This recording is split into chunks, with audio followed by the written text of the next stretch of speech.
What's up, everybody? Josh Engleman here for Stokastic.com, back again with the NBA DFS contenders on FanDuel for Wednesday, May 17th.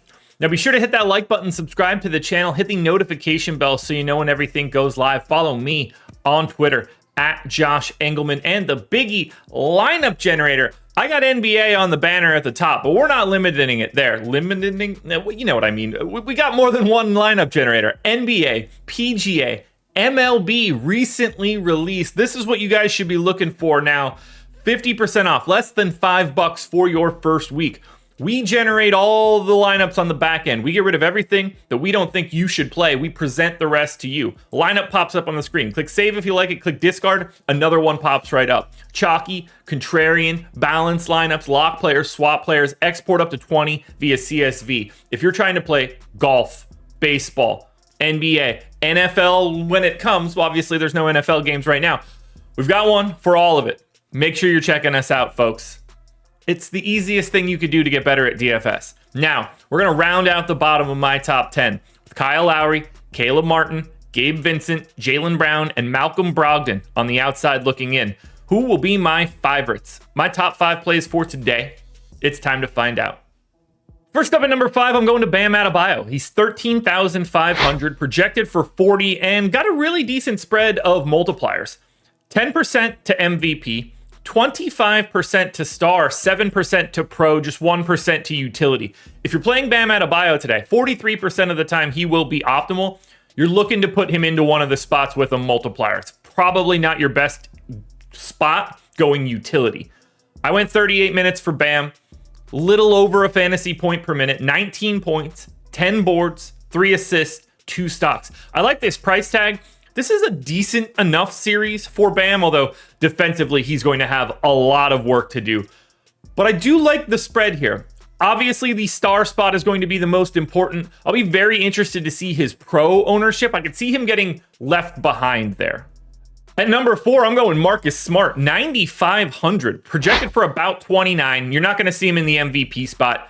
Maybe he can sneak into the star, 4% there, but 29% at pro, 23% at utility, 56% in the aggregate. That's 13% more likely than Bam Adebayo.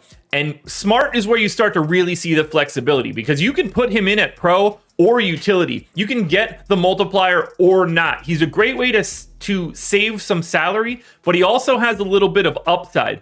This is where you can move Marcus Smart around to find out how to make a more unique lineup. Because of the way that he fits in the utility spots and pro, this is a nice spot for finding value.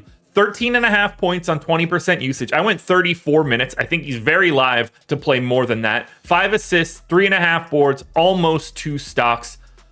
Marcus Smart's looking really good. Also looking good, Robert Williams, Time Lord, 7,500, a price tag that doesn't make a ton of sense, but we do have to have a bigger conversation here. 0% for MVP, just 1% at star, 16% at pro, 44% at utility. That gets him up to 61 in the aggregate. This is your pay down option that seems easy. Moved back into the starting lineup in the previous series. Now, I'll be honest, I wouldn't be surprised if he stopped starting.